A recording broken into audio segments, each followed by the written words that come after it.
Welcome everybody to the True Life Podcast. Thanks for hanging out with me today. I got a special guest I think you guys are all going to love. A young, handsome gentleman that goes by the name of, what's his name? George Monty.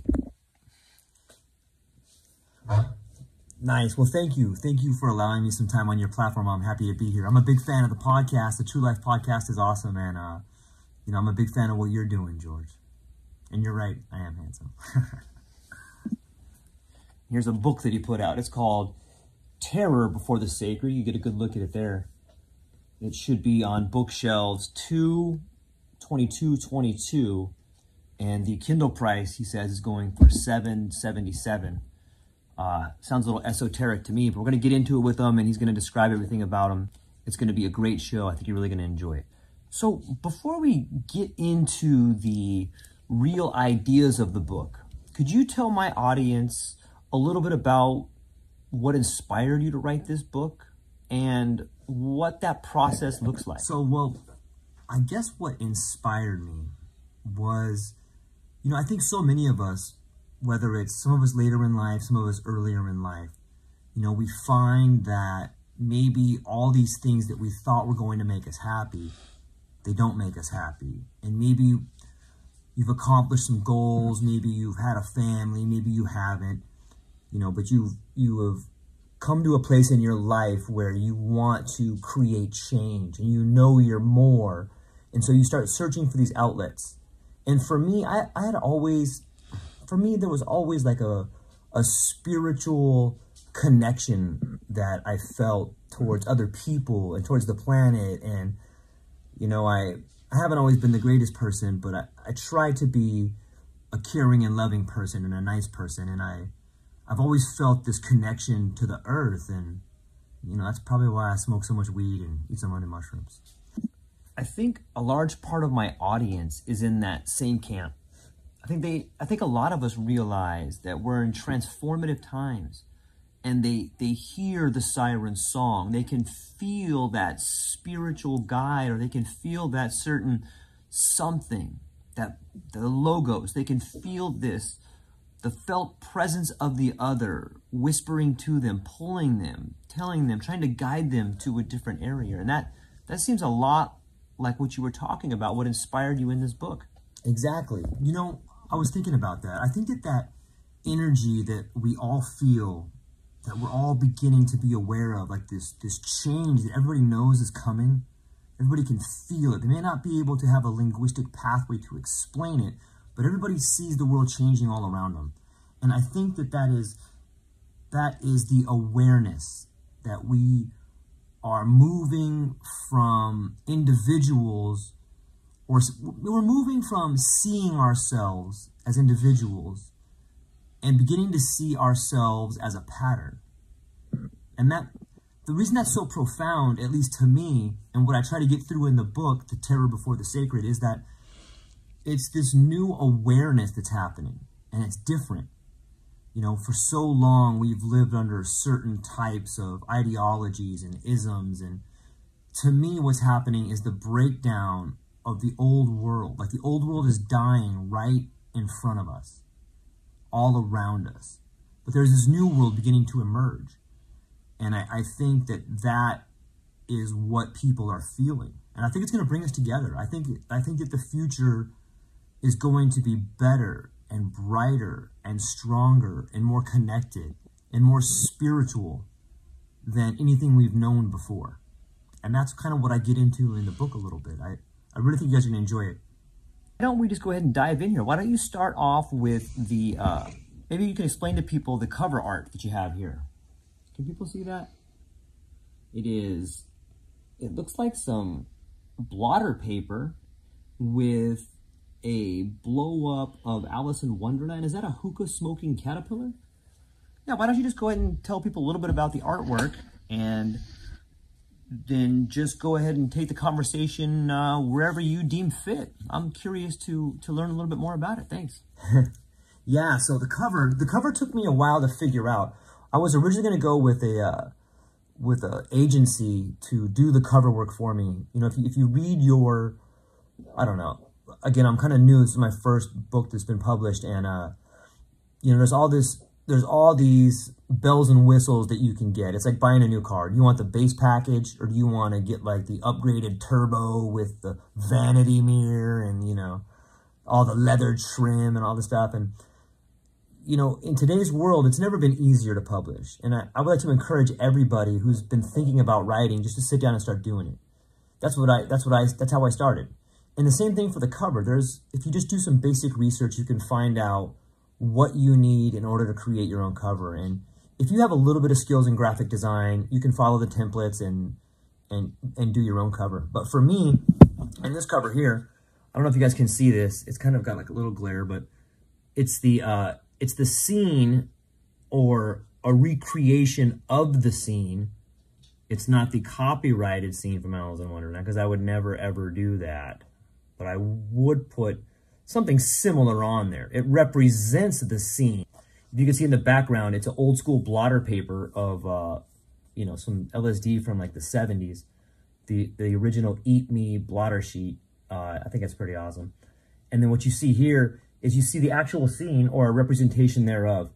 And if you can see, the hookah smoking caterpillar is actually sitting on the mushroom when he is talking to the young girl there.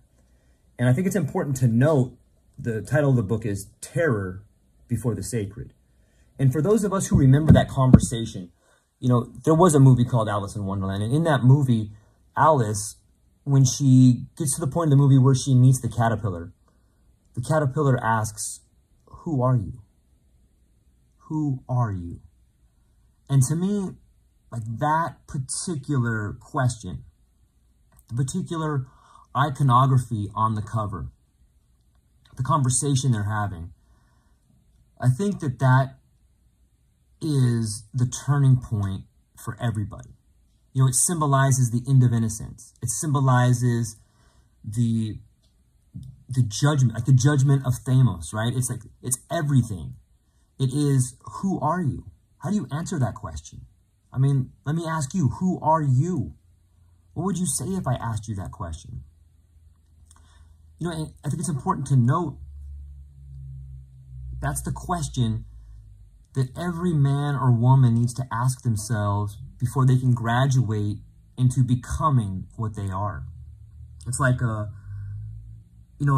since we're talking about a caterpillar, it's much like a silkworm spins its web and gets caught in it. So do we spin our webs of lies and truth and linguistics, and then we get caught in it. And I think that this represents the idea that that's where we are. We're like in this cocoon. We have spun our web and been caught in it. And now we're cracking out of this chrysalis. We're beginning to put our legs and our hands through, and we're beginning to emerge out of the cocoon as a new form.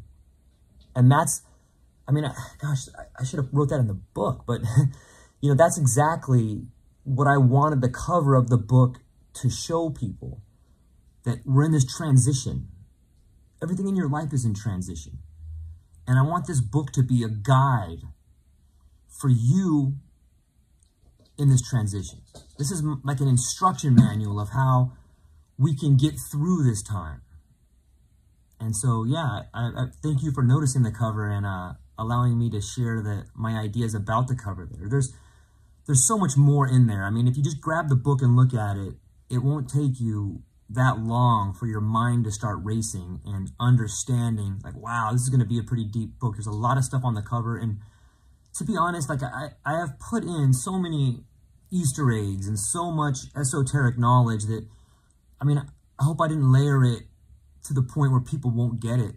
I tend to do that sometimes. I tend to go pretty deep, and then I think things are super funny, and a lot of people are like, I don't get it. I don't get it, George. And I'm like, God damn it. What do you mean you don't get that? What do you mean you don't get that? It's perfect. It's right there. Just look at it. Read it. So there's a lot of stuff in there. And, yeah, I would say reading this book is like being initiated. If you can understand what I'm telling you in this book, then you're one of us. You're initiated. And you'll know it. You'll feel it. You'll see it. And then you become the one who does the initiating. So does that kind of make sense? I mean, that's a lot to take from the cover, but yeah, thank you for asking about the cover. Nice, very nice. You know, I don't want to give away too much of the book, but there are some excerpts that I kind of wanted to read and just get your opinion on. And that way my audience can kind of understand a little bit about maybe what some of your goals are with this book. So this is from the beginning letter in your book. And you say, quote, "Let me be clear that my goal here is a simple one. One simple objective that I shall pursue relentlessly for the duration of this work. For my son and my daughter. For your sons and your daughters. The objective is to help them achieve the ultimate goal of life. To live a life worth living. Of which there are three main pillars. 1, a lifetime of learning. 2, never value wealth or a job over quality of life. Number 3, the understanding that your life is a one-of-a-kind masterpiece. A work of art so beautiful that all those who are fortunate enough to be part of it are filled with emotion. Some will be brought to tears.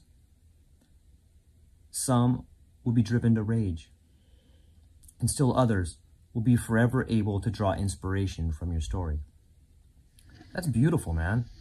You know, I wish someone would have told me about these three main pillars of how to live a life worth living. Can you elaborate a little bit more on that? Like, where did that come from? Yeah, let me go ahead and try to talk about the process a little bit more. So, you know, I've never written a book before, and I know a lot of people that have.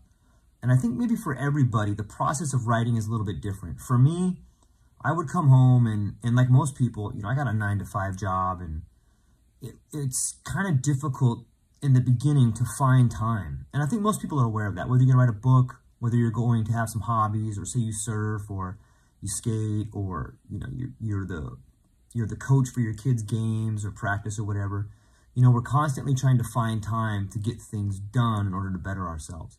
And so I had to find some time to do that. I usually would go to bed later and wake up earlier. But as far as the actual process of writing, what I found was to go somewhere inspiring, maybe go to the beach or just be outside, and bring my notebook and maybe throw on some headphones and just listen to the silence, or put on some sort of music and just kind of let the creative process, you know, embrace me, and then good things just kind of start flowing out. It's interesting because originally it started off as a letter. Like, I was just going to write a letter to my kids' school about education, and I just kept writing and writing and writing, and it was like, it sounds so cliche, but it's like somebody was writing through me. And that's how I knew when I was done. I got into about 20,000 words. I had originally contacted some publishers, and they were curious as to how long the book was going to be. And I thought maybe, you know, 50,000 words or something. But right when I got to right around 20,000, it's like I was writing. I just dropped the pen. I'm like, that's it. So yeah, it's interesting. You know, I think a lot of artists will understand that force. Like, you know, you're just going and going, and then you're done. And that's how you know when you're done. It's kind of a strange feeling, to be honest with you.